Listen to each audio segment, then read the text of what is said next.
world waits to see how Russian President Vladimir Putin will respond to President Trump's ultimatum on a peace deal with Ukraine. Another conflict is simmering, or maybe thawing is the better word, in the Arctic. The race is on to see which country will dominate control of the icy waters between Alaska and Greenland. The so-called Northwest Passage is not only economically and strategically crucial, the Arctic is a rich source of rare earth minerals that we all need for tech manufacturing. A robust ice-breaking fleet is necessary to pursue and protect American interests there.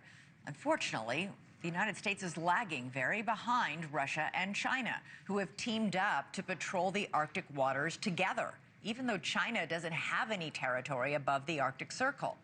As NewsNation's Nancy Liu reports, President Trump's big, beautiful bill just allocated some big, beautiful bucks to build a brand new fleet of icebreakers.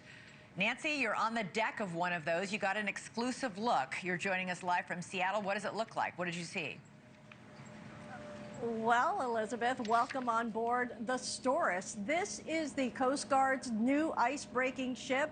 It is currently temporarily berthed here in beautiful Seattle, but this is the first vessel to join our polar fleet in 25 years. The U.S. currently has just 3 icebreakers to serve the entire Arctic region.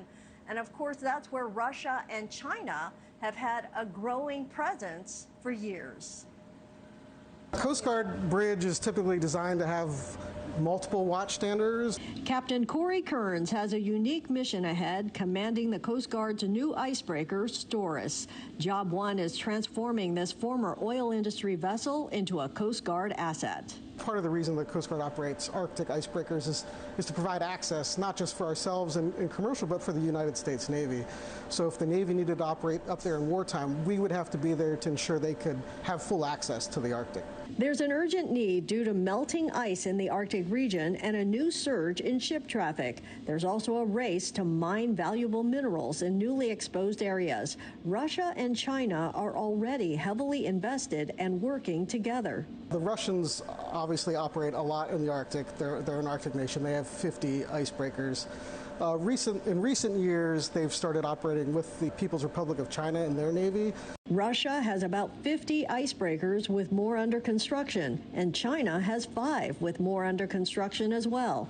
The Trump administration's One Big Beautiful Bill allocates funds for a major investment in America's Arctic fleet, and one new heavy icebreaker, the Polar Sentinel, already under construction, but it won't be completed until 2030.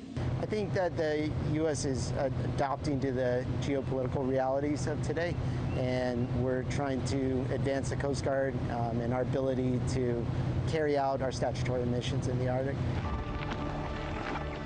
With a potential literal Cold War in the future, the U.S. is also beefing up military personnel in the region. More than 22,000 active duty service members are now stationed in Alaska, including specialized Army units, which have been Arctic training for the past several years. So the sense of urgency stretches from land to sea. Icebreaking offers the U.S. an opportunity to project sovereignty into areas where we don't typically have access. As there's more access to the Arctic regions, gives the Coast Guard an opportunity to be a part of that. Now, according to the Coast Guard, for any potential future conflict in the Arctic, icebreakers would be the front line. Now, the Storis, it is leaving Seattle next week. It heads to Juneau, Alaska, where it'll be commissioned, and then it sets sail for its first Arctic mission in a month or two, when I think you'll probably hear something like that. And I don't know if that makes me the captain now, Elizabeth. Unless you're heading up to the Arctic for a few months, let's not make you the captain quite yet. Nancy Liu, thanks so much. Interesting report. Thank you for watching. Subscribe below and download our NewsNation app right now on your phone, and you will get fact-based, unbiased news for all Americans.